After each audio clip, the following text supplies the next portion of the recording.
Hey guys, it's me, Minu, back with another video, another Attack on Titan video. I didn't show you my shirt in the last thing. You probably thought I was wearing a regular shirt. It does look weird though, but this is the shirt.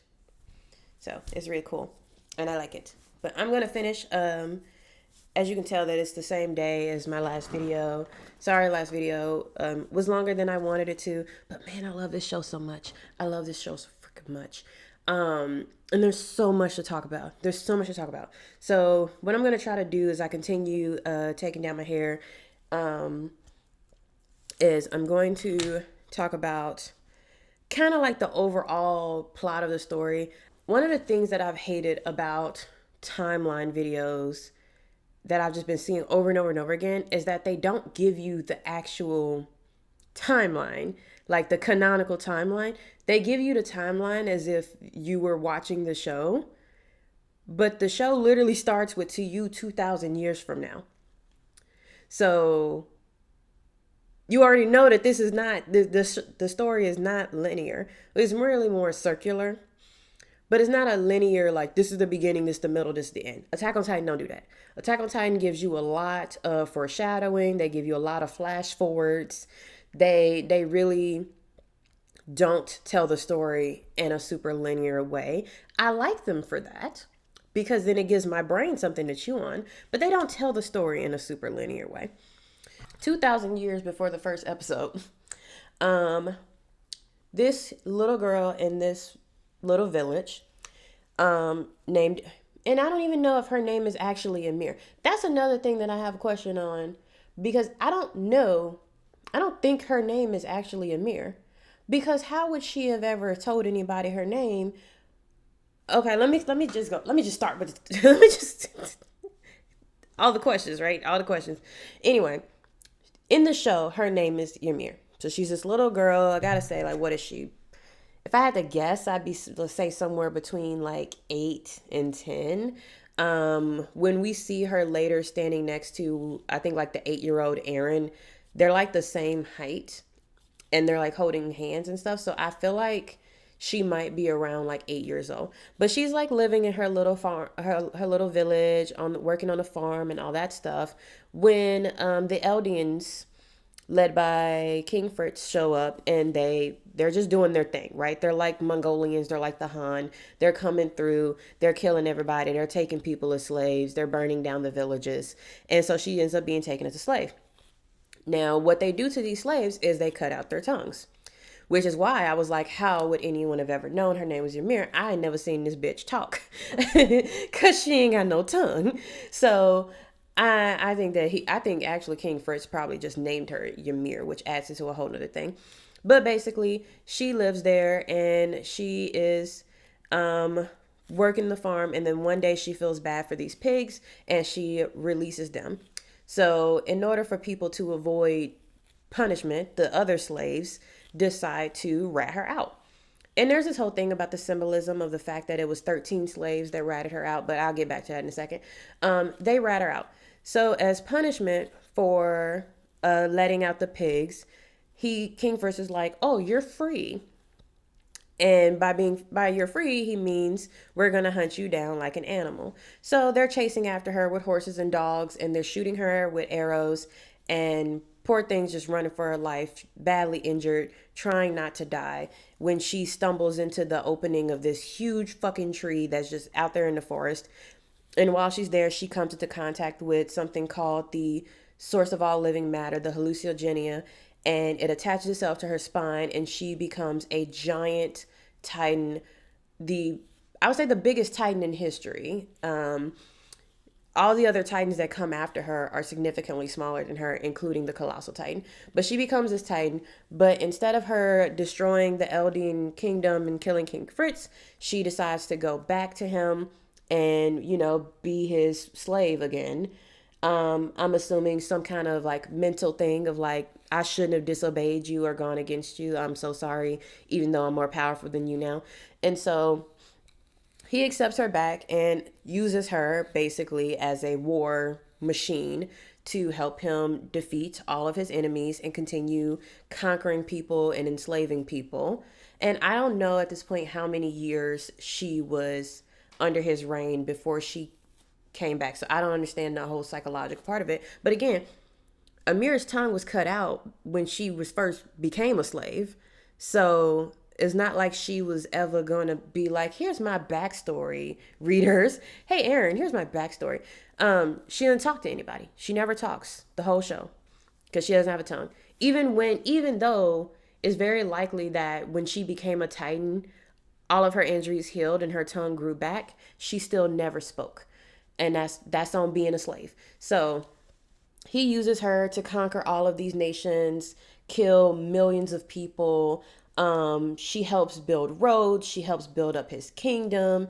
And he goes from being just like a run-of-the-mill warlord to being an actual king of the Eldian kingdom. And as a reward for this, he decides, okay, you're powerful and you're a slave, so have my babies. He makes her have her kids. She goes along with it because what else is she going to do? And she gives birth to 3 kids. Sena, Maria, and I forgot the other girl's name. But she gives birth to 3 daughters of his. And literally he just uses her to have his kids. I'm pretty sure at some point he probably continued to use her as a war machine even when she was pregnant, and so she probably lost more kids than is actually shown in the show. I'm just filling in gaps here mentally as somebody who's seen all the way to the end. But 3 of the kids survive and went 13 years after she becomes a Titan. So who knows how many years she's been with him at this point, but 13 years after becoming a Titan, someone tries to assassinate him, as they should, and literally she jumps in front of it to save him. But instead of her getting back up and healing from the wounds, because let's be honest, she's been injured multiple times working as this man's war machine and concubine. Instead of getting up, she decides to give up and die. But she doesn't actually like die, because then she goes into this place called the Paths, which is this big sandy space looking place that you see in the show over and over again. And by the end of the show, you've seen it like 50 million times, right? But she ends up going into this place. And so because she dies, he freaks out and he's like, I can't lose this power. Because again, he doesn't care about it. He just wants the power. I can't lose this power. So he makes her young daughters. Because again, remember, she's only been a Titan for 13 years. And it took a few years after she became a Titan before he decided to make her a concubine and have his babies. So these are young girls. And he makes them eat their mother. And they inherit the powers of the Titan. So he has his war machine back. He has 3 war machines now. And then as he is on his deathbed, he tells his daughters, hey, keep doing that thing where y'all eat each other so that this kingdom can remain powerful. But this also creates a very interesting thing in the story of the divide amongst the Eldians, because the people who are descendants of Ymir, who have Ymir's blood in them, are called subjects of Ymir. But not all subjects of Ymir are Eldians, because the Eldian kingdom existed way, way before Ymir ever became a slave or became a Titan or became not the wife, but the concubine of King Fritz. So all of those people that were there were Eldians. All of those people in the army, the other women that King Fritz was sleeping with, all of them were Eldians, but they didn't have Ymir's blood in them. It was only Ymir's descendants who had her blood, and it was only those people who were able to turn into Titans. It was not something that she could have just gave to somebody else. I hear Sadie in there eating more food, sneaking more food. So you have this weird divide. Over time, over the next 2,000 years, the majority of Eldians have Ymir's blood in them, because every 13 years, they are the people who have the Titan powers that come from Ymir, which makes them shifters versus pure Titans. They can shift in and out of their Titan form. The people who have this ability die after 13 years of having this ability. And because of that, it was discovered that when they die, someone randomly who would be born with the Titan shifter ability. So in order to prevent this from being a random thing and keep it more of we're a war machine, this is what we do, they would literally just after 13 years, Sadie, get out, Sadie. Let me go get her. As I was saying, they realize that they don't want it to be random who becomes a shifter and who becomes like a regular pure titan. So they, at every 13 years, the titan shifter has to be eaten by another subject of Ymir in order to inherit that power. So it becomes like considered like a curse, right? Like once you become a titan shifter, you only have 13 years to live. And eventually there becomes multiple royal families who all have Ymir's blood, who all have the power of the Titans, and they end up going to war with each other. It's called the Great Titan War. But now Marley comes into the picture because they are, if you want to make comparisons to our real life, they are like the marginalized people. They are, heavily prosecuted and oppressed by the Eldian Empire. And, eventually you get to, I don't know, it's hard to keep calling him King Fritz, right? You get to one of the kings, I guess, who realizes like, we've treated the Marleyans so horribly and we need to atone for our sins by basically dying out. So he takes his founding titan. He has the founding titan. So the king usually has the founding titan at this point. And he takes as many Eldians as possible to the island of Paradis and wipes their memory and makes them think that all the other titans in the world, that all the other humans in the world are dead and it's nothing but titans. And they aren't titans. The titans are just this magical, natural phenomenon that happened that is just killing people left and right. But that's basically what happens. He feels so bad for the horrors that the Eldians have done over the past, 1,900 years, the 1,500 years. He feels so bad that he thinks the only way for this to end is for them to go to Paradis so that he and his people, the people he know and the people he care about, can live out the rest of their days behind these huge ass walls so that they can't be easily killed, but also with the understanding that at some point the rest of the world is going to come and kill them anyway because they're mad about the way that they've done the world. So in this story, if you were to compare it historically, the Eldians are kind of similar to like the Mongolians and the Hans, or even like Europeans who they have colonized so much of the world. They are very imperialist power. They have oppressed so much of the world. They've killed so many millions of people. They've destroyed economies. They've enslaved millions of people. Everyone hates them, but they are still a superpower, so no one can stop them. And it literally takes one of the leaders being like, oh my God, we're awful.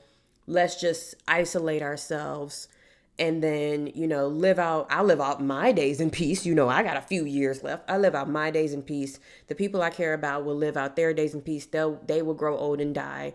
And then after that, whatever happens, happens. It doesn't really matter. He just wanted his people to live out their days in peace.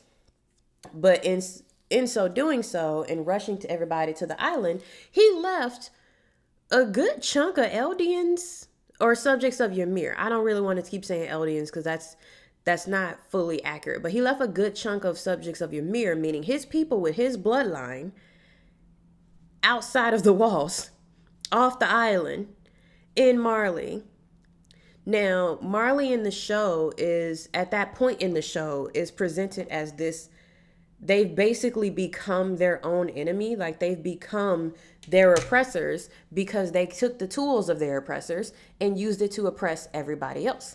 Now, I don't know if y'all have heard this phrase, but when they say the master's tools can never dismantle the master's house, that's basically what this show is showing you with Marley, because Marley goes from being this oppressed people who were, devastated and enslaved by the Eldian kingdom to obtaining almost damn near every fucking Titan shifter outside of the founding Titan.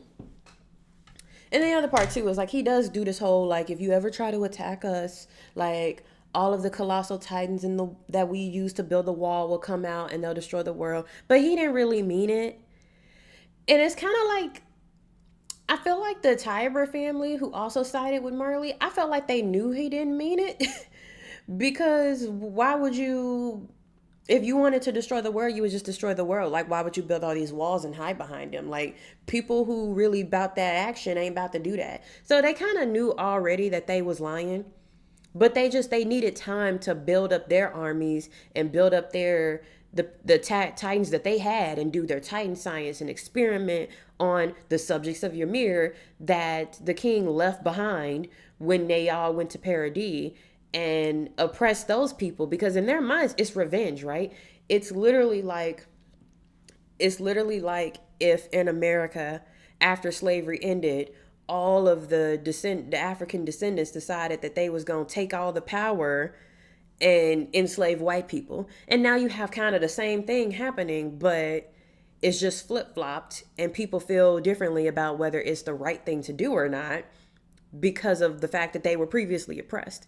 So that's the whole thing with Marley. They were oppressed by the Eldians, and now that the Eldians is gone and they just left this group behind, we're going to oppress these Eldians because we got to get our lick back. And the show is trying to show you something, it's trying to tell you something, but I feel like a lot of people don't catch it. Like, I feel like a lot of people don't catch it. Like, they're just like, nope, screw Marley because the attack, the colossal titan, and and all that stuff. They're not catching it because you're not following the story. No one's explaining to you the story by how the timeline is actually working. You see the story told in one way when you watch it, but then when you dig into it and you look at the timeline and how actually things happen, it paints a completely different picture. Now, it's not to say that anyone's right or wrong. That's the whole thing of the show. Nobody's right or wrong in anything. But it's a cycle of violence and oppression and imperialism and colonialism that is continuing all of everybody's suffering.